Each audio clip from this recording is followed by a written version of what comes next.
بسم الله الرحمن الرحيم. السلام عليكم ورحمة الله تعالى وبركاته. بسم الله والحمد لله والصلاة والسلام على أشرف رسول الله وعلى آله الفائزين برضا الله أما بعد. മുഅ്മിനീങ്ങളെ, സർവശക്തനായ അള്ളാഹു നമ്മെ കബൂലാക്കട്ടെ. നമ്മുടെ പാപങ്ങൾ അള്ളാഹു പുറത്തു തരട്ടെ. രോഗങ്ങൾ അള്ളാഹു ശിഫയാക്കട്ടെ. നമ്മിൽ നിന്നും മരിച്ചവരുടെ ഖബർ അള്ളാഹു സന്തോഷത്തിലാക്കി കൊടുക്കട്ടെ. തെറ്റുകുറ്റങ്ങൾ അവർക്കും നമുക്കും അള്ളാഹു നിരുപാധികം മാപ്പാക്കി തരട്ടെ. നമ്മുടെ കുടുംബത്തിന്റെയും സൃഷ്ട ആയുസ് അള്ളാഹു പൊരുത്തപ്പെട്ട വഴിയിലായി ഇസ്സത്തോടെ സന്തോഷത്തോടെ ദീർഘായുസോടെ കഴിഞ്ഞ് ഈമാൻ സലാമത്തായി മരിക്കാനുള്ള ഭാഗ്യത്തിൽ അള്ളാഹു നമ്മെല്ലാവരും ചേർക്കട്ടെ. പലപ്പോഴും അള്ളാഹു ചെയ്ത അനുഗ്രഹങ്ങൾ താൽക്കാലികമാണ് എന്ന ബോധം നമ്മളിൽ ഇല്ലാതെ പോകുന്നുണ്ട്. ഈ ഭൂമിയിൽ ജീവിക്കുന്ന നമുക്ക് ഒരുപാട് അനുഗ്രഹങ്ങൾ അള്ളാഹു നൽകിയിട്ടുണ്ട്. അള്ളാഹു തന്നിരിക്കുന്ന അനുഗ്രഹങ്ങളുടെ നൈമഷിക സ്വഭാവത്തെക്കുറിച്ച് മനുഷ്യർ മറക്കുകയാണ് എന്നതാണ് മനുഷ്യൻ അള്ളാഹുവിൽ നിന്നും അകലാനുള്ള ഒരു പ്രധാന കാരണം. പരിശുദ്ധ ഖുർആനിലെ ചില ആയത്തുകൾ ഈ ലോകത്തിന്റെ ജീവിതത്തെ താരതമ്യം ചെയ്യുകയും സാമ്യപ്പെടുത്തുകയും ചെയ്യുന്നത് വെള്ളത്തോടാണ്. അത് സംബന്ധമായിട്ടുള്ള ചെറിയ ചിന്തകൾ ചില തഫ്സീറുകളുടെ അടിസ്ഥാനത്തിൽ ഇൻഷാ അല്ലാഹ് നമുക്കൊന്ന് വിശകലനം ചെയ്യാം. പരിശുദ്ധ ഖുർആൻ സൂറത്തുൽ കഹ്ഫിൽ അല്ലാഹു തആല ഈ ലോകത്തെ ജീവിതത്തെ വെള്ളത്തോട് ഉപമിക്കുന്ന ഒരു പ്രയോഗം നമുക്ക് കാണാൻ കഴിയും. അതുപോലെ മറ്റു പല സൂറത്തുകളിലും കാണാൻ കഴിയും. ആയത്തുകളിലേക്ക് കടന്നു വരാം. അഊദു ബില്ലാഹി മിനശ് ശൈത്വാനിർ റജീം. ബിസ്മില്ലാഹിർ റഹ്മാനിർ റഹീം.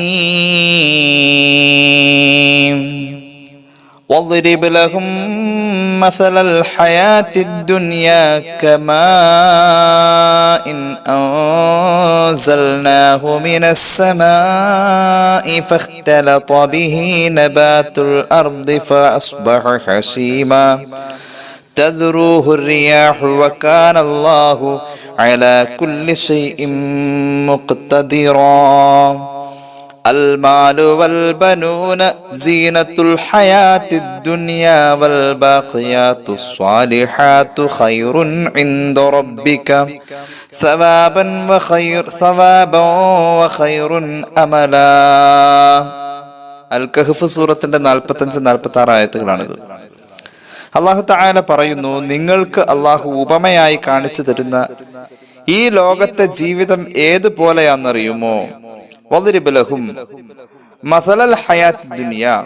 ഹബീബായ നബിയെ സല്ലല്ലാഹു അലൈഹി വസല്ലം ജനങ്ങളോട് ഈ ലോകത്തെ ജീവിതത്തിന്റെ ഉദാഹരണം ഇങ്ങനെയാണെന്നൊന്ന് പറയണേ.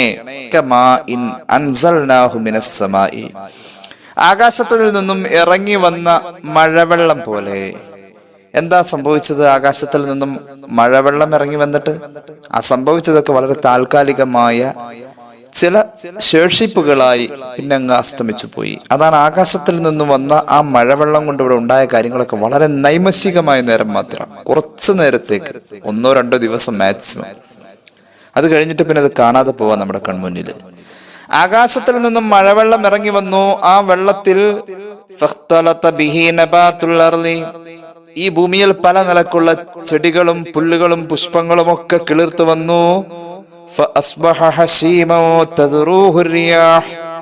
പിന്നീട് ആ മുളച്ചു വന്ന പുല്ലും ചെടിയൊക്കെ ഉണക്കൽ ബാധിച്ചപ്പോ, ഉണങ്ങിപ്പോയപ്പോ കാറ്റടിച്ച് പറത്തിയാൽ പറന്നു പോകുന്ന വിധം തുരുമ്പുകളായി, അതുപോലെ തന്നെ ഉണങ്ങിയ കഷ്ണങ്ങളായി, പുല്ലിന്റെ അവശിഷ്ടങ്ങളായി മാറിയത് വളരെ കുറഞ്ഞ കാലം കൊണ്ടല്ലേ? മനുഷ്യ, ഈ ലോകത്ത് നിന്റെ ജീവിതം അങ്ങനെ കുറഞ്ഞ കാലമേ ഉള്ളൂ. ഇത് വെള്ളത്തിൽ നിന്നും വന്നിട്ടുള്ള ആ നേട്ടത്തെയും വെള്ളത്തിലൂടെ ഉണ്ടായിട്ടുള്ളതായ അത്ഭുതത്തെയും നാം കാണുന്ന ആ പച്ചപ്പിനെയും ഒക്കെ എത്ര നൈമഷികമായി നമുക്ക് നമ്മുടെ മനസ്സിനോട് അവതരിപ്പിക്കാൻ പറ്റുന്നു, അത്രയും നൈമഷികതയാണ് സ്വന്തം ജീവിതത്തെക്കുറിച്ച് നമ്മുടെ മനസാക്ഷിയെ ബോധ്യപ്പെടുത്തുന്നോടത്ത് നമ്മുടെ അവതരണവും പാടുള്ളൂ എന്നാണ് ഈ അർത്ഥമാക്കുന്നത്. വെള്ളത്തോട് ഖുർആൻ ഈ ലോകത്തെ ജീവിതത്തെ ഉപമിക്കുന്നത് ആദ്യമായിട്ടല്ല, പിന്നെയും കാണാം. സൂറത്ത് യൂനുസിന്റെ 24-ാമത്തെ ആയത്തിലും ഇതുപോലെ തന്നെ കാണാം. ഇന്നമാ മസലുൽ ഹയാത്തി ദുനിയ കമാ ഇൻ അൻസൽനാഹു മിനസ് സമാഇ ഫഖ്തറത ബിഹി നബാതുൽ അർളി മിമ്മാ യഅകുലുൻ നാസ് വൽ അൻആം. ഇതേപോലെ തന്നെ ആയത്.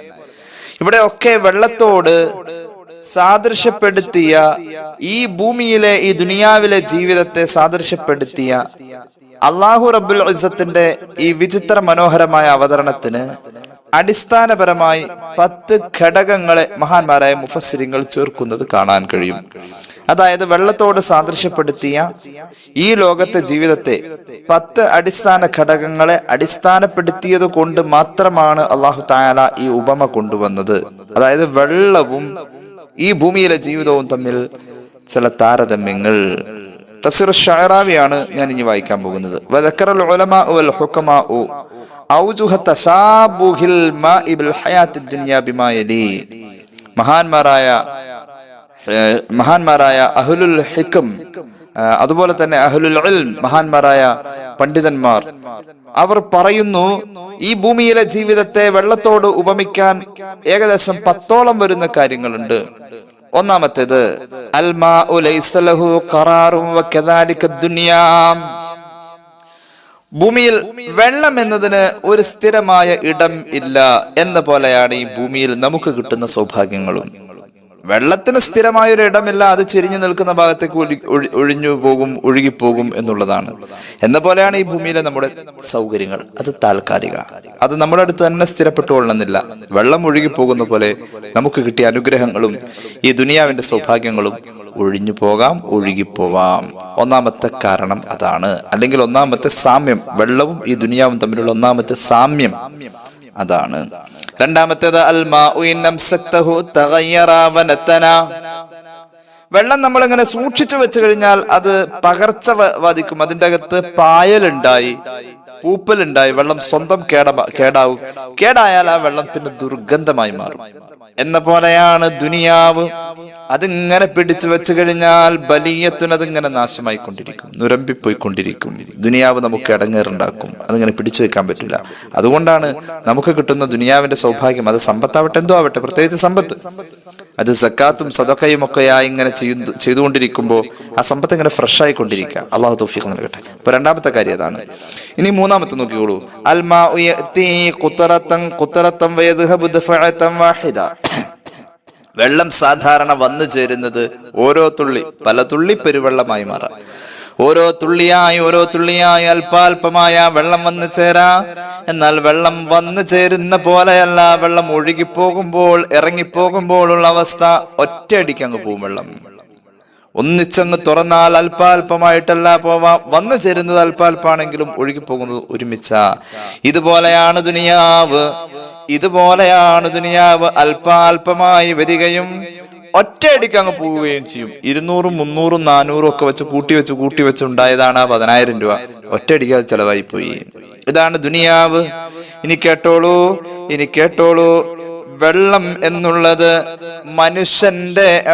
എന്നുള്ളത് ഭൂമിയെ മറച്ചു പിടിക്കുകയാണ്. അതായത് ഒരു കുളത്തിൽ വെള്ളം ഉണ്ടെങ്കിൽ, പുഴയിൽ വെള്ളം ഉണ്ടെങ്കിൽ അതിന്റെ ആ ഭൂമിയുടെ ഭാഗം മറഞ്ഞു നിൽക്കുക. ഈ വെള്ളം ഇങ്ങനെ മുകളിൽ കിടക്കണ കാരണം വെള്ളം കാണാനുള്ളൂ, അതിന്റെ അടിയിലുള്ളത് നമുക്ക് കാണാൻ കഴിയില്ല.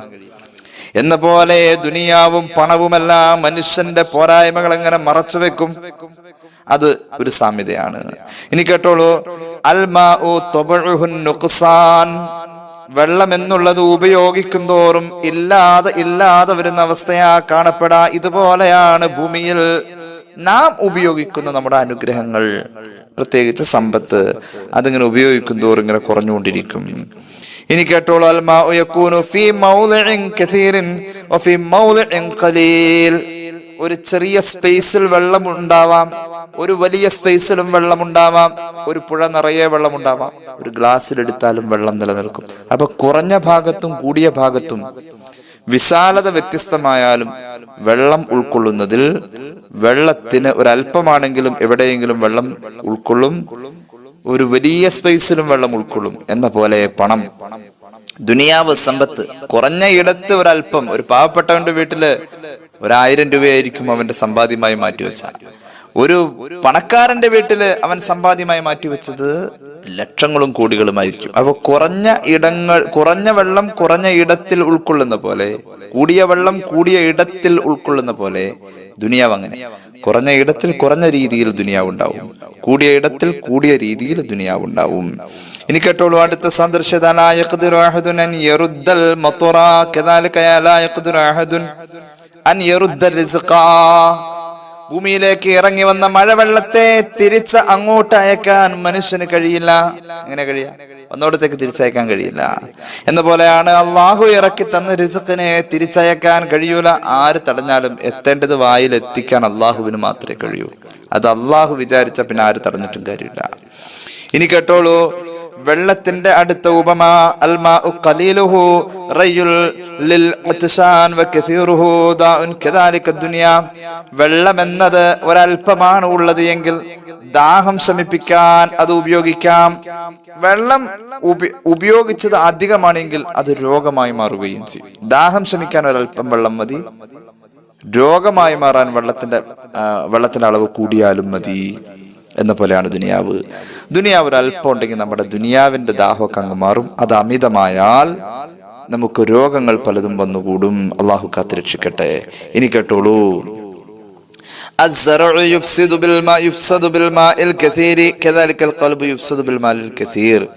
അതിനൊരു ഉദാഹരണമായിട്ട് പറയാന്ന് വെച്ചാ, കൃഷിയിടത്തിൽ ആ കൃഷി നട്ടുപിടിപ്പിച്ചോടത്ത് കൂടുതൽ വെള്ളം കെട്ടി നിന്നാൽ അത് ചീഞ്ഞു പോകുന്ന പോലെ മനുഷ്യന്റെ ഹൃദയം കൂടുതൽ ദുനിയാവ് എത്തുമ്പോൾ ചീഞ്ഞു പോകും എന്നതാണ് അതിന്റെ ഉപമ. ഇനി കാണാം. അൽമാഉ കുല്ലുഹു ലാ യകൂനു സാഫിയൻ കദാലികൽ മാലു ഫീഹിൽ ഹലാലു വൽ ഹറാമു വശുബ്ഹ. എവിടെയൊക്കെ വെള്ളമുണ്ട്, വെള്ളത്തിൽ കുറെ ഇടങ്ങളിലൊക്കെ വെള്ളം തെളിഞ്ഞതാണെങ്കിൽ ചില ഇടങ്ങളിൽ കലക്ക വെള്ളം കാണാം. വെള്ളത്തിന്റെ പൊതുവായ സ്വഭാവം മൊത്തവും ശുദ്ധമായ വെള്ളമാണെന്നല്ല. ചില സ്ഥലത്ത് കലക്ക വെള്ളം ഉണ്ടാവും, കലങ്ങിയ വെള്ളം ഉണ്ടാവും. ചിലപ്പോൾ ചില കുളത്തിലും ചില തോടുകളിലൊക്കെ കലങ്ങിയ വെള്ളം പോവാറ്, ചിലയിടത്ത് നല്ല വെള്ളം ഉണ്ടാവും. പൊതുവായ സ്വഭാവം വെള്ളം മുഴുവനും ശുദ്ധമായ അവസ്ഥ എന്നുള്ളതല്ല. മലിനജലവും വെള്ളത്തിന്റെ കൂട്ടത്തിൽ കാണാറുണ്ട്. എന്ന പോലെയാണ് ദുനിയാവ്. ഒരാളുടെ കയ്യിലുള്ള സമ്പത്ത് ഒരുപക്ഷെ നല്ലതാണെങ്കിൽ എല്ലാവരുടെയും കയ്യിലുള്ള സമ്പത്ത് നല്ലതായി കൊള്ളുന്നില്ല. സമ്പത്ത് ചെന്ന് കയറുന്നിടത്ത് ഹലാലും ഹറാമും, ഹലാലോ ഹറാമോ എന്ന് തിരിച്ചറിയാൻ കഴിയാത്ത ശുബ്ഹത്തിന്റെ മുതലും ഒക്കെ ഉണ്ടാവാം. ഇനി കേട്ടോളൂ. അൽമാഉ യുതഹിറുൻ നജാസാത്ത്. വെള്ളം അഴുക്കിനെ ശുദ്ധിയാക്കും, നജസിനെ. എന്ന പോലെ നല്ല സമ്പത്തുണ്ട് എങ്കിൽ അത് നമ്മുടെ പാപത്തെ ശുദ്ധിയാക്കും. ഖുദ് മിൻ അംവാലിഹിം സദഖത്തൻ തുതഹിറുഹും വതുസക്കീഹിം ബിഹാ എന്ന് ഖുർആൻ തന്നെ പറഞ്ഞിട്ടുണ്ട്. സക്കാത്ത് ഒരു മനുഷ്യനെ നന്നാക്കും, സംസ്കരിക്കുമെന്ന്. അള്ളാഹു തൗഫീഖ് നൽകട്ടെ. അപ്പൊ ഈ ലോകത്തിന്റെ ഉപമയെ വെള്ളത്തോട് സാദൃശ്യപ്പെടുത്തിക്കൊണ്ട് അള്ളാഹു റബ്ബുൽ ഇസ്സത്ത് അവതരിപ്പിച്ചതിന്റെ ഒരു വിചിത്രമായ ഭാവമാണ് ഇമാം ഷഅറാവി ഈ തഫ്സീറിലൂടെ ഉദ്ധരിക്കുന്നത്. ഇനിയും കാണാം. മഹാനായ ഈസാ അലൈഹി സ്വലാത്തു വസ്സലാമിന്റെ ഒരു വർത്താനമുണ്ട്. ഒരുപാട് ഇമാമിങ്ങൾ അത് ഉദ്ധരിക്കുന്നുണ്ട്. ഈസാ നബി പറയുന്നു, നമ്മുടെ ഈ ലോകത്തെ ആയുസ് മൂന്ന് വിഭാഗമാണ്, 3 പാർട്ടായിട്ടാണ് നമ്മുടെ ആയുസ് ഉള്ളത്. ഒന്നാമത്തേത് യൗമു അംസി, കഴിഞ്ഞു പോയ കാലം. അതാവട്ടെ കഴിഞ്ഞു പോയതിൽ എന്തൊക്കെ നന്മ ചെയ്തു എന്നൊന്നും നിനക്ക് വ്യക്തമാവാൻ സാധ്യതയില്ല, ഓർമ്മ കിട്ടൂല. അപ്പൊ കഴിഞ്ഞത് കഴിഞ്ഞു. ഈസാ നബി പറയുന്ന ഈ ഭൂമിയിലെ നമ്മുടെ ജീവിതത്തിന്റെ രണ്ടാമത്തെ പാർട്ട് ഇപ്പൊ നമ്മൾ നിലവിൽ വരാനിരിക്കുന്ന കാലമാണ്. അത് നമ്മൾ ജീവിക്കോ ഇല്ലയോ എന്ന് നമുക്കറിയില്ല. അതിലെത്ര നന്മ ചെയ്യാൻ പറ്റുമോ ഇല്ലയോ അതും നമുക്കറിയില്ല. അപ്പൊ അതിന്റെ രണ്ടാമത്തെ പാർട്ട്. ഈ ഭൂമിയിലെ നമ്മുടെ ജീവിതത്തിന്റെ മൂന്നാമത്തെ പാർട്ട് ഇപ്പൊ നമ്മൾ നിലനിൽക്കുന്ന ആ ടൈമാണ്. അതുകൊണ്ട് ആ ടൈമിനെ നിങ്ങൾ നശിപ്പിക്കല്ലേ. ഫഖ്തനിമുഹു, അതിനെ ഉപയോഗപ്പെടുത്തണേ, അത് പ്രയോജനവൽക്കരിക്കണേ എന്ന് സയ്യിദുനാ ഈസാ അലൈഹിസ്സലാത്തു വസ്സലാം നമ്മെ പഠിപ്പിക്കുകയാണ്. ഒരുപാട് അയിമത്ത് അത് രേഖപ്പെടുത്തിയിട്ടുണ്ട്. അള്ളാഹു നമുക്ക് തൗഫീഖ് നൽകട്ടെ. ഈ ലോകത്തിന്റെ നശ്വരതയും ഈ ലോകത്തിന്റെ നൈമശികതയും നമ്മുടെ ബോധത്തിനോട് ചേർന്ന് നിന്നാൽ, നമ്മുടെ വിവേകത്തോട് ചേർന്ന് നിന്നാൽ നമുക്കൊരു പൂർണ്ണമായ മുത്തഖിയായി മാറാൻ കഴിയും. അള്ളാഹു തൗഫീഖ് നൽകട്ടെ. സയ്യിദുനാ ഉമർ ഇബ്നുൽ ഖത്താബ് റളിയല്ലാഹു അൻഹുവിന്റെ മകൻ അബ്ദുല്ലാഹ് എന്നവരെ ഉമർ ഇബ്നുൽ ഖത്താബ് റളിയല്ലാഹു അൻഹു പഠിക്കാനായി മതപഠനശാലയിൽ ചേർത്തു. അങ്ങനെ ഒരിക്കൽ ഉമർ ഇബ്നുൽ ഖത്താബ് റളിയല്ലാഹു അൻഹു ഭരിച്ചുകൊണ്ടിരിക്കുന്ന കാലം ഖലീഫയുടെ മകനെ ഓത്തുപള്ളിയിൽ ചേർത്തു. ഖലീഫയുടെ മകൻ ഓതാൻ വേണ്ടി പോയി. ഓത്തുപള്ളിയിൽ ചെന്നപ്പോൾ കുട്ടിയെ എല്ലാവരും ക്രൂരമായ വാക്കുകൾ കൊണ്ട് നോവിച്ചു. മറ്റൊന്നുമല്ല, കുട്ടി കരഞ്ഞു പിടിച്ച് വീട്ടിൽ വന്നു. എന്നിട്ടോ മഹാനായ ഉമർ ഇബ്നുൽ ഖത്താബ് റളിയല്ലാഹു അൻഹു മുന്നിൽ കരയാൻ തുടങ്ങി. വാപ്പ ചോദിച്ചു, മോനെ നിനക്ക് എന്ത് പറ്റി, നീ എന്താ കരയുന്നത്? അപ്പൊ പറഞ്ഞു, ഇന്ന സുബിയാന ഫിൽ മക്തബി അദ്ദു റിഖാഅ ഖമീസി. ഞാൻ പഠിക്കുന്ന എന്റെ സ്ഥാപനത്തിലെ മറ്റു കുട്ടികൾ ഞാൻ ഇട്ടിരിക്കുന്ന വസ്ത്രത്തിൽ വച്ച് കെട്ടി തുന്നി വെച്ചിരിക്കുന്ന അതിന്റെ സ്റ്റിച്ചുകൾ, കീറിയോടത്ത് തുണിക്കണ്ടം വെച്ചിട്ട് തുന്നി ഉണ്ടാക്കി കീറലും തുളയുമെല്ലാം അടച്ചു വെച്ചിരിക്കുന്ന എന്റെ വസ്ത്രത്തിന്റെ കീറിയ ഭാഗങ്ങളിൽ മറ്റൊരു തുണി കഷ്ണം വെച്ച് തുന്നി ഉണ്ടാക്കി അതെ എന്റെ ക്ലാസ്സിലുള്ള എന്റെ മറ്റു കുട്ടികൾ എണ്ണി എണ്ണി നോക്കി. എന്നിട്ട് അവര് പറയാൻ തുടങ്ങി, ഉൻദുറു ഇലാ ഇബ്നി അമീരിൽ മുഅ്മിനീന കം റഖഅതൻ മിൻ ഫീ ഖമീസിഹി. അമീറുൽ മുഅ്മിനീൻ എന്ന മഹാനായ ഭരണകർത്താവിന്റെ മകൻ ഇട്ടിരിക്കുന്ന വസ്ത്രത്തിൽ എത്ര കണ്ടം വെച്ച കഷ്ണങ്ങളുണ്ട്, എത്ര സ്റ്റിച്ചിങ് ഉണ്ടെന്ന് എല്ലാവരും എണ്ണി നോക്കിയേ എന്ന് പറഞ്ഞ് പരിഹസിച്ച് കളിയാക്കുമായിരുന്നു. ഏതായാലും സാന്ദർഭികമായി പറയാം, ഏകദേശം 14ഓളം കഷ്ണം തുണികൾ വെച്ചിട്ട് ഓട്ടയുള്ള ഭാഗങ്ങളും അതുപോലെ തന്നെ കീറിയ ഭാഗങ്ങളും ഒക്കെ കണ്ടം വെച്ച് തുന്നിയിട്ടുണ്ടായിരുന്നു അബ്ദുല്ലാഹിബ്നു ഉമർ തങ്ങൾ അന്നിട്ടിരുന്ന വസ്ത്രത്തിന്. മാത്രമല്ല ചില ഭാഗത്ത് വലിയ ആഴമുള്ള കീറലുകളൊക്കെ ഉണ്ടായിട്ടുണ്ട്, വലിപ്പമുള്ള കീറലുകളൊക്കെ ഉണ്ടായിട്ടുണ്ട്. അങ്ങനെ ഉമർ ഇബ്നുൽ ഖത്താബ് റളിയല്ലാഹു അൻഹു വല്ലാത്ത വിഷമായി. ഖജനാവിൽ നിന്നും സമയത്തിന് പണം കിട്ടുന്ന ചെറിയൊരു ശമ്പളം ഉണ്ടല്ലോ, ആ ചെറിയ ശമ്പളം കിട്ടുന്ന സന്ദർഭത്തിന് വേണ്ടി കാത്തിരിക്കാതെ പെട്ടെന്ന് തന്നെ ഖലീഫ ഖജനാവിലെ കടം കൊടുക്കുന്ന സംവിധാനത്തെ ഉപയോഗപ്പെടുത്താൻ തീരുമാനിച്ചു. കുട്ടിയുടെ കരച്ചിൽ അങ്ങനെയായിരുന്നു. ഉമർ ഇബ്നുൽ ഖത്താബ് റളിയല്ലാഹു അൻഹു ഒരു കത്തെഴുതി, ഖജനാവിന്റെ കാവൽക്കാരന് കത്തെഴുതി. എന്താണ് കത്തെന്നറിയുമോ? എനിക്ക് 4 ദിർഹം വേണം, കടമായി തന്നാൽ മതി, മാസാവസാനം എന്റെ ശമ്പളം വരുമ്പോൾ അതിൽ നിന്നും എടുക്കാമല്ലോ. മഹാനായ ഉമർ ഇബ്നുൽ ഖത്താബ് റളിയല്ലാഹു അൻഹുവിന്റെ കത്ത് ഖജനാവിന്റെ പാറാവുകാരന്റെ മുന്നിലെത്തി.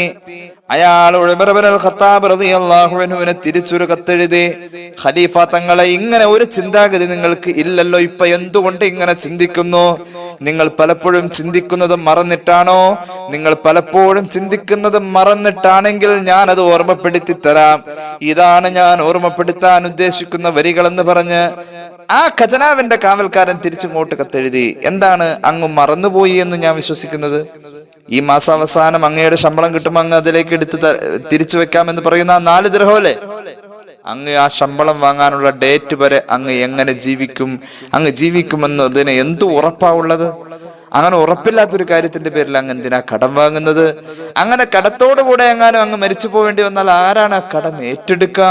ഇങ്ങനെ കുറെ ചോദ്യങ്ങൾ ഉന്നയിച്ചുകൊണ്ട് ആ പാറവുകാരൻ മഹാനായ ഉമർ ഇബ്നുൽ ഖത്താബ് റളിയല്ലാഹു അൻഹുവിന് ഇങ്ങോട്ട് തിരിച്ച് കത്തെഴുതിയെന്നാണ്. കാരണം ഉമർ റളിയല്ലാഹു അൻഹു ഇങ്ങനത്തെ ഒരു സ്വഭാവക്കാരനല്ല, കടം മേടിക്കാൻ പോവില്ല.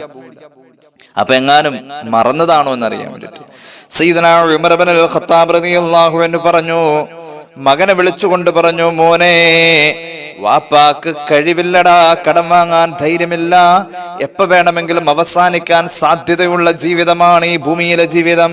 അതുകൊണ്ട് യാ ബുനയ്യ ഇർജിഉ ഇലൽ കിതാബ്, നീ പോയി പഠിക്കുമോനെ, ഫഇന്നി ലാ അമനു അലാ റൂഹി സഅ, ഞാൻ എപ്പ മരിക്കുമെന്നതിന് 1 മണിക്കൂർ പോലും എനിക്ക് ഗ്യാരണ്ടി നിൽക്കാൻ കഴിയില്ല മോനെ. അതുകൊണ്ട് ഗ്യാരണ്ടി ഇല്ലാത്ത ഈ ജീവിതം ബാധ്യത ഏറ്റുവാങ്ങില്ല എന്ന് സയ്യിദനാ ഉമർ ഇബ്നുൽ ഖത്താബ് റളിയല്ലാഹു അൻഹു. അപ്പോ താൽക്കാലികമായ സുഖങ്ങളും സൗകര്യങ്ങളും മനുഷ്യൻ അതിന്റെ താൽക്കാലികതയെ ബോധ്യപ്പെട്ടവനാണെങ്കിൽ ഉറപ്പായിട്ടും അവനൊരു മുത്തഖിയായ മനുഷ്യനാകും. ആയിഷ റളിയല്ലാഹു അൻഹ പറയുന്നുണ്ടല്ലോ, ഹബീബായ നബി കരീം സല്ലല്ലാഹു അലൈഹി വസല്ലം തങ്ങളുടെ കുടുംബം അല്ലെങ്കിൽ ഹബീബായ നബി കരീം സല്ലല്ലാഹു അലൈഹി വസല്ലം തങ്ങൾ നിരന്തരം വയറ് നിറച്ച് ഭക്ഷണം കഴിച്ച ഒരു സൗകര്യത്തിൽ ആയിരുന്നില്ല. ഹബീബായ നബി കരീം സല്ലല്ലാഹു അലൈഹി വസല്ലം തങ്ങൾ ഒരു ദിവസം പോലും ഒന്നും കയ്യിൽ സൂക്ഷിച്ചിട്ടില്ല. അവിടുന്ന് മാ തറക അലൈഹി സ്വലാത്തു വസ്സലാം ദീനാറൻ വലാ ദിർഹമൻ വലാ ശാത്തൻ വലാ ബഈറ, സമ്പാദ്യങ്ങൾ കുറവായിരുന്നു. കാരണം ഇതിന്റെ നശ്വരതയെ ബോധ്യമുള്ള ആള് അങ്ങനെയാ ചെയ്യാ. സയ്യിദനാ ജിബ്രീൽ അലൈഹിസ്സലാം ഒരിക്കൽ ഹബീബിന്റെ അടുക്കൽ വന്നല്ലോ. അള്ളാഹുവിന്റെ ഹബീബ് സല്ലല്ലാഹു അലൈഹി വസല്ലമ തങ്ങളോട് സലാം പറഞ്ഞു, അള്ളാഹു പറഞ്ഞയച്ച കാര്യം പറയാൻ വേണ്ടി. എന്താണ് അള്ളാഹു പറഞ്ഞയച്ചത്? ജിബ്രീൽ അലൈഹിസ്സലാം റസൂലുള്ളാഹിയോട് പറയാൻ തുടങ്ങി, അതുഹിബ്ബു അൻ അജ്അല ലക ഹാദിഹിൽ ജിബാല ദഹബാ വതകൂന മഅക ഹൈസുമാ കുൻത, നബിയെ, ആ കാണുന്ന ഉഹദ് മലയെ സ്വർണമാക്കട്ടെ എന്ന് അള്ളാഹു ചോദിച്ചിട്ടുണ്ട്. അങ്ങ് സമ്മതിച്ചാൽ ഞാൻ സ്വർണമാക്കി തരാമെന്ന് സയ്യിദുനാ ജിബ്രീൽ അലൈഹിസ്സലാം ഹബീബ് മിണ്ടാതിരുന്നു കുറച്ചു നേരം. എന്നിട്ട് തിരിച്ച് ജിബ്രീലിനോട് പറഞ്ഞു, ഇന്ന ദുനിയാ ദാറുമല്ല ദാറലഹു വമാലുല്ല മാലലഹു. ദുനിയാവെന്ന് പറഞ്ഞാൽ വീടില്ലാത്തവന്റെ വീടാണിത്. വീടില്ലാത്തവന്റെ വീടാണ്, പണമില്ലാത്തവന്റെ പണമാണ് ഈ ദുനിയാവ്. അതുകൊണ്ട് അതെല്ലാം ഒരുമിച്ച് കൂട്ടാനും അതെല്ലാം വാരിക്കൂട്ടാനും ശ്രമിക്കുന്നത് ബുദ്ധിയില്ലാത്തവനാണ് ജിബ്രീൽ. എനിക്കത് വേണ്ട. പർവ്വതം മുഴുവനും സ്വർണമായി മാറുന്ന സാമ്പത്തികമായ ആധിപത്യം എനിക്ക് വേണ്ട ജിബ്രീൽ എന്ന് പുണ്യ നബി സല്ലല്ലാഹു അലൈഹി മുഹമ്മദ് സല്ലല്ലാഹു അലൈഹി വസല്ലം ജിബ്രീൽ അലൈഹിസ്സലാത്തു വസ്സലാം ഹബീബിന്റെ ഈ തീരുമാനത്തെ വളരെ പ്രോത്സാഹിപ്പിക്കുകയുണ്ടായത്. ദുആ കൊടുത്തു, സബ്ബതകല്ലാഹു യാ മുഹമ്മദ് ബിൽ ഖൗലി സാബിത്, എന്നും സ്ഥിരതയുള്ള ആ വലിയ വർത്താനത്തിൽ അല്ലാഹു, ആ നിലപാടിൽ അല്ലാഹു അങ്ങയെ നിലനിർത്തട്ടെ എന്ന് സയ്യിദുനാ ജിബ്രീൽ അലൈഹിസ്സലാം ദുആ ചെയ്തു. ഫിത്രത്തിന്റെ മാർഗമാ മുഹമ്മദ് റസൂൽ സല്ലല്ലാഹു അലൈഹി വസല്ലം തെരഞ്ഞെടുത്തത്. ഏതുപോലെ മിഅ്റാജിന്റെ അനുഗ്രഹീതമായ യാത്രയിൽ ബൈത്തുൽ മുഖദ്ദസിലെത്തിയ മുത്തുനബി സല്ലല്ലാഹു അലൈഹി വസല്ലം തങ്ങൾക്ക് കുടിക്കാൻ വേണ്ടിയിട്ട് പാലും വെള്ളവും കള്ളും വെച്ചു കൊടുത്തപ്പോ അതിൽ നിന്നും പാലിനെ തെരഞ്ഞെടുത്ത മുത്തുനബി സല്ലല്ലാഹു അലൈഹി വസല്ലം തങ്ങളോട് അന്ന് ജിബ്രീൽ പറഞ്ഞു, അങ്ങ് ഫിത്രത്തിന്റെ മാർഗമാ തെരഞ്ഞെടുത്തത് എന്ന്. ആ രീതിയിൽ ഹബീബായ നബി കരീം സല്ലല്ലാഹു അലൈഹി വസല്ലം തങ്ങൾ സ്വർണ്ണമല വേണ്ടെന്ന് വെക്കുകയാണ് ഉണ്ടായിട്ടുള്ളത്. അങ്ങനെ ചരിത്ര ഗ്രന്ഥങ്ങളിൽ കാണാൻ കഴിയും. അള്ളാഹു നമുക്ക് തൗഫീഖ് നൽകട്ടെ. ഏതായാലും ഒരു ജീവിതത്തിന്റെ നൈമഷിക ബോധം മനുഷ്യരിൽ, അതായത് എനിക്കും നിങ്ങൾക്കും ഇല്ല, ഇങ്ങനെ വാരിക്കൂട്ടും. ചില ആളുകളൊക്കെ അവരുടെ ഭൂമിയുടെ ഒരു അല്പം ഒന്ന് വിട്ടുകൊടുത്താൽ തൊട്ടപ്പുറത്തെ വീട്ടുകാരന്റെ മുറ്റത്തേക്ക് ഒരു മയ്യത്ത് കട്ടിൽ 4 ആളുകൾക്ക് ചുമന്നു കൊണ്ടുപോകാനുള്ള ഒരു സ്പേസ്, ഒരു വഴി കിട്ടും. പക്ഷെ ഇങ്ങനെ കെട്ടിപ്പൂട്ടി വെച്ച് ആർക്കും ഉപകാരമില്ലാതെ എന്ത് കാര്യമുണ്ട് മനുഷ്യന്മാരെ ഇത്? ഒരു തുമ്മലൊന്നും നിലയ്ക്കാതെ പോയാൽ, അല്ലെങ്കിൽ ഏതെങ്കിലും ശരീരഭാഗത്തൊരു വേദന നിലയ്ക്കാതെ പോയാൽ നമ്മുടെ ഈ സമ്പാദ്യം കൊണ്ട് നമുക്ക് എന്ത് നേടാൻ കഴിയും? ഈ കയ്യിൽ ഇപ്പോൾ ഉള്ള സൗകര്യങ്ങൾ മുഴുവൻ അള്ളാഹുവിന്റെ മാർഗത്തിലേക്ക് അങ്ങോട്ട് കൊടുത്തിട്ട് അവിടെ ഉള്ളത് സ്വന്തമാക്കാൻ ശ്രമിക്കുക. ഒരു ഹദീസ് പറഞ്ഞു തരാം, മഹാന്മാർ ഉദ്ധരിക്കുന്നുണ്ട്. സുബദത്തുൽ വാഇലിനിൽ കാണുന്ന ഒരു ഹദീസ്. ജാബിർ ഇബ്നു അബ്ദുല്ലാഹി തങ്ങൾ പറയുകയാണ്, കുന്തു മഅൻ നബി സല്ലല്ലാഹു അലൈഹി വസല്ലം. ജാബിർ തങ്ങൾ പറയുന്നു, അള്ളാഹുവിന്റെ ഹബീബിന്റെ കൂടെ ഞാൻ ഒരിക്കൽ ഇരിക്കുമ്പോൾ ആ സമയത്ത് മുഖം വെളുത്ത നല്ല രൂപഭംഗിയുള്ള നല്ലോണം തലമുടി ചീകി വെച്ച വെള്ള വസ്ത്രം ധരിച്ച ഒരാള് ഹബീബിന്റെ മുന്നിലേക്ക് വന്നു. മുമ്പൊരിക്കലും അയാളെ കണ്ടിട്ടില്ല. ആഗതൻ സലാം പറഞ്ഞു. റസൂലുള്ളാഹി സലാം അടക്കി സ്വല്ലല്ലാഹു അലൈഹി വസല്ലം. എന്നിട്ട് ആഗതൻ ചോദിച്ചു, 7 ചോദ്യം ചോദിച്ചു. അതിൽ ഒന്നാമത്തെ ചോദ്യം കേട്ടോളൂ. മദ്ദുനിയ. ഈ വന്ന ആള് റസൂലുള്ളാഹിയോട് 7ഓളം ചോദ്യം ചോദിച്ചതിൽ ഒന്നാമത്തെ ചോദ്യം ഇതാണ്, നബിയേ, ദുനിയാവെന്ന് പറഞ്ഞാൽ അങ്ങയുടെ കാഴ്ചപ്പാടിൽ എങ്ങനെയാണ് നബിയേ സല്ലല്ലാഹു അലൈഹി വസല്ലം? ഹബീബ് പറഞ്ഞു, എന്റെ കാഴ്ചപ്പാടിൽ, അല്ലാഹുവേ, ഹബീബ് പറയാ, എന്റെ കാഴ്ചപ്പാടിൽ ഈ ഭൂമിയിലെ ജീവിതം എന്ന് പറഞ്ഞാൽ, ദുനിയാവെന്ന് പറഞ്ഞാൽ അതൊരു ഉറക്കക്കാരന്റെ സ്വപ്നം പോലെയാ മുഹമ്മദ് മുസ്തഫ സല്ലല്ലാഹു അലൈഹി വസല്ലം. ഉറക്കക്കാരനാ ഞാനും നിങ്ങളും. നമ്മുടെ കയ്യിൽ കെട്ടിയിരിക്കുന്ന വാച്ച്, നാം ഉപയോഗിക്കുന്ന മൊബൈല്, നമ്മളൊന്ന് മരിച്ചാൽ അത് നമ്മുടേതല്ല, നമ്മൾ ആരോടും പറഞ്ഞു വെക്കേണ്ടതില്ല. അതുപോലെ തന്നെ ഉറക്കത്തിൽ നമ്മൾ പലതും സ്വപ്നം കാണും. വലിയ വിലപിടിപ്പുള്ള പലതും സ്വന്തമാക്കിയതായി സ്വപ്നം കാണും. നമ്മൾ ഉറക്കിൽ നിന്നും ഉണർന്നു കഴിഞ്ഞാൽ സ്വപ്നം കണ്ടതൊന്നും നമ്മുടെ കയ്യിലില്ല എന്ന പോലെയാ ഈ ഭൂമിയിൽ നമ്മൾ സ്വന്തമാക്കി എന്ന് പറയുന്നത് മുഴുവനും. നമ്മളെങ്ങാനും മരിച്ചാൽ അത് നമുക്ക് ഉപകാരമില്ലാതെ പോവാ. അതുകൊണ്ടാണ് റസൂലുള്ളാഹി തങ്ങൾ പറഞ്ഞത്, അവിടുത്തെ കാഴ്ചപ്പാട് ദുനിയാവെന്ന് പറഞ്ഞാൽ എന്റെ കാഴ്ചപ്പാടിൽ ഉറങ്ങിക്കിടക്കുന്നവൻ കാണുന്ന സ്വപ്നം പോലെയാ. ഉണ്ടോന്ന് വെച്ചാൽ ഉണ്ട്, അനുഭവിക്കുന്നുണ്ടോന്ന് വെച്ചാൽ അനുഭവിക്കുന്നുണ്ട്. സ്വപ്നത്തിൽ അനുഭവിക്കാലോ, പക്ഷെ ഉണർന്നു കഴിഞ്ഞാൽ അതുണ്ടാവില്ല. നമ്മുടെ പുനർജീവിതം നമ്മുടെ ഒരു ഉണർവാണ്. നമ്മുടെ ദുനിയാവ് നമ്മുടെ മരണവും നമ്മുടെ പുനർജീവിതം നമ്മുടെ ഉണർവുമാണ്. ഉണർന്നു കഴിഞ്ഞാൽ പിന്നെ ഒന്നും ഇല്ലാതെ വരുന്ന ഒരു അവസ്ഥ. അള്ളാഹു കാത്തുരക്ഷിക്കട്ടെ. രണ്ടാമത്തെ ചോദ്യം ഉന്നയിച്ചു ആഗതൻ, എന്നാൽ ആഖിറം എന്ന് പറഞ്ഞാൽ നബിയെ, ആഖിറം എന്ന് പറഞ്ഞാൽ എന്താ?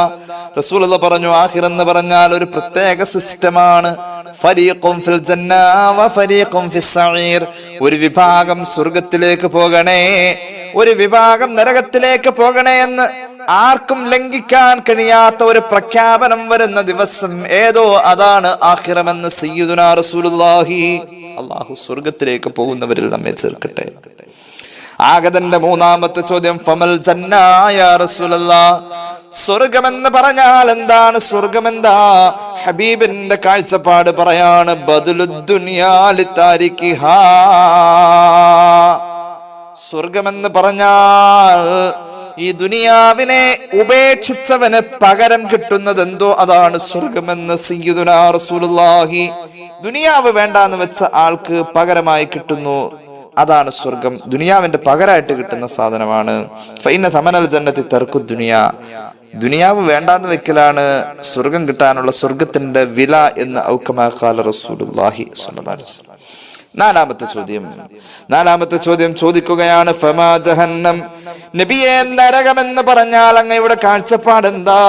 റസൂലുള്ളാഹി പറഞ്ഞു, ദുനിയാവ് തേടി തേടി തേടി നടന്ന് ദുനിയാവിന്റെ പിന്നാലെ പോയി ദുനിയാവിന്റെ എല്ലാ ഹറാമിലും കൂടി അങ്ങനെയുള്ളവന് ഇവിടുന്ന് സമ്പാദിച്ച ആ ഹറാമിന്റെ സമ്പാദ്യം എന്തോ അതിന്റെ മറ്റൊരു രൂപമാണ് നരകം എന്ന് പുണ്യ നബി സല്ലല്ലാഹു അലൈഹി മുഹമ്മദ് സല്ലല്ലാഹു അലൈഹി വസല്ലം. ആഗതന്റെ അഞ്ചാമത്തെ ചോദ്യം, നബിയെ സല്ലല്ലാഹു അലൈഹി വസല്ലം, ഫമാ ഖൈറു ഹാദിഹിൽ ഉമ്മ, ഈ സമുദായത്തിൽ ജീവിക്കുന്ന ആണുങ്ങൾക്കും പെണ്ണുങ്ങൾക്കും ഏറ്റവും ഉത്തമകരമായ കാര്യം ഏതാ? അങ്ങേക്ക് എന്താ ആ വിഷയത്തിൽ പറയാനുള്ള കാഴ്ചപ്പാട്? റസൂലുള്ളാഹി പറഞ്ഞു സല്ലല്ലാഹു അലൈഹി വസല്ലം, അല്ലദീ യഅമലു ബിത്വാഅത്തില്ലാഹ്, അള്ളാന്റെ മാർഗത്തിലാണോ എന്ന ഒരു പരിശോധനാ ബോധത്തോടുകൂടെ ഓരോ പ്രവൃത്തിയും ചെയ്യുന്ന ആളാണ് ഏറ്റവും ഖൈറായവൻ. അങ്ങനെ ചെയ്യലാണ് ഏറ്റവും ഖൈറായ കാര്യമെന്ന് പുണ്യ നബി മുഹമ്മദ് മുസ്തഫ സ്വല്ലല്ലാഹു അലൈഹി വസല്ലം. ഒരു ആത്മപരിശോധന നടത്താം.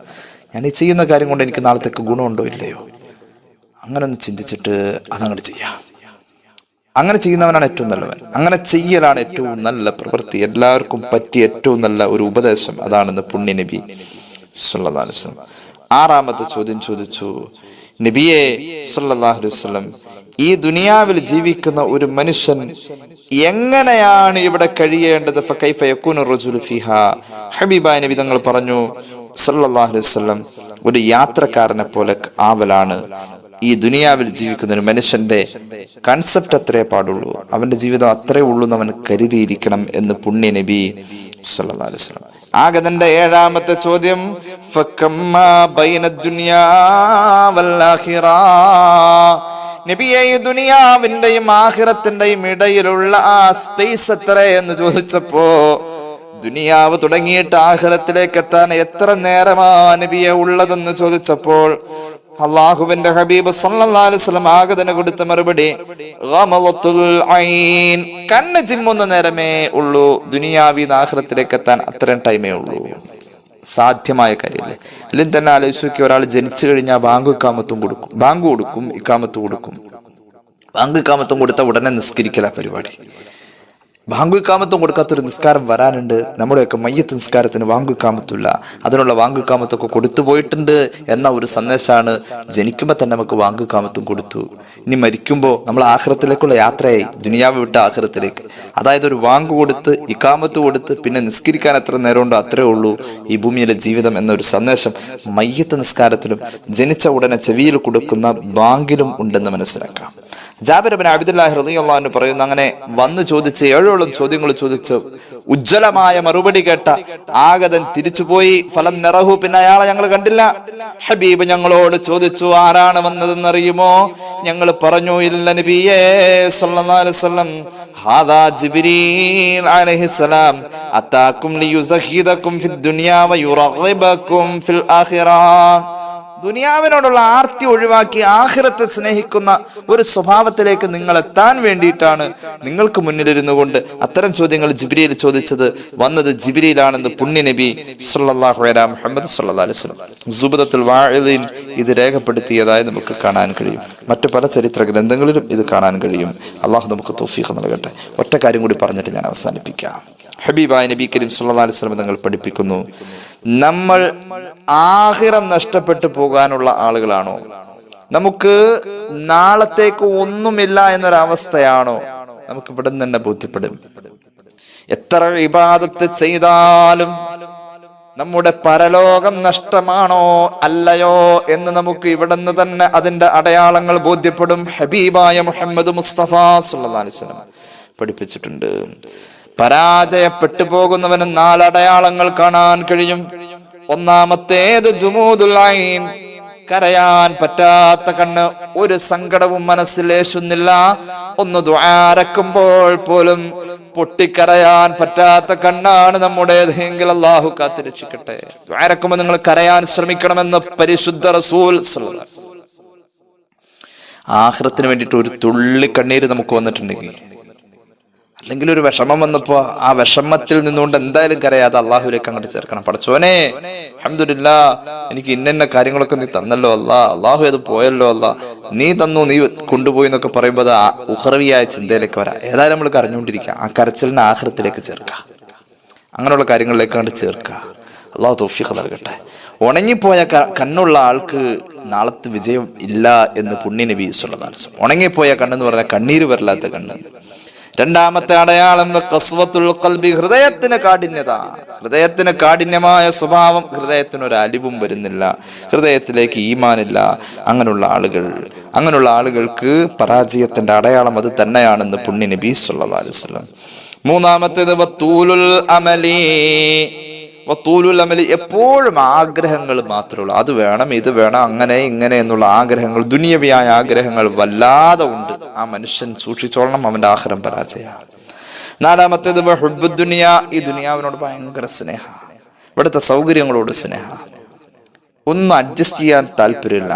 ആ 250 രൂപയുടെ സാധനം 40 രൂപയ്ക്ക് കിട്ടുമെങ്കിലും ആ 250 രൂപയിൽ അങ്ങ് മതിമറക്കുന്നു. 50 രൂപയ്ക്ക് വാങ്ങിയാൽ ബാക്കി 50 രൂപ ദാനം ചെയ്യാൻ കഴിയുമെങ്കിൽ ഇല്ല, ദാനം ചെയ്യൂല. ദുനിയാവ് ഇങ്ങനെ കെട്ടിപ്പിടിച്ച് ഒന്നും ദാനവും ചെയ്യൂല. ഒരു ഇഖ്ലാസുമില്ലാതെ ജീവിക്കുന്ന മനുഷ്യ പ്രകൃതങ്ങൾ, അവർ പരാജയപ്പെടുന്നതിന്റെ 4ാമത്തെ അടയാളം അതാണെന്ന് പുണ്യ നബി സ്വല്ലല്ലാഹു അലൈഹി വസല്ലം. ഒന്നാമത്തേത് കണ്ണുനീര് പറ്റിയ കൺതടങ്ങൾ, 2 കാഠിന്യമുള്ള ഹൃദയങ്ങൾ, 3ാമത്തേത് ആവശ്യത്തിനപ്പുറമുള്ള ആർത്തി, 4ാമത്തേത് ദുനിയാവിനോടുള്ള അമിതമായ മോഹം. ഇത് 4ഉമാണ് ഒരാൾ പരാജയപ്പെടുമെന്നുള്ളതിന്റെ സൂചന എന്ന് പുണ്യ നബി സല്ലല്ലാഹു അലൈഹി മുഹമ്മദ് സല്ലല്ലാഹു അലൈഹി വസല്ലം. അല്ലാഹു തൗഫീഖ് നൽകട്ടെ.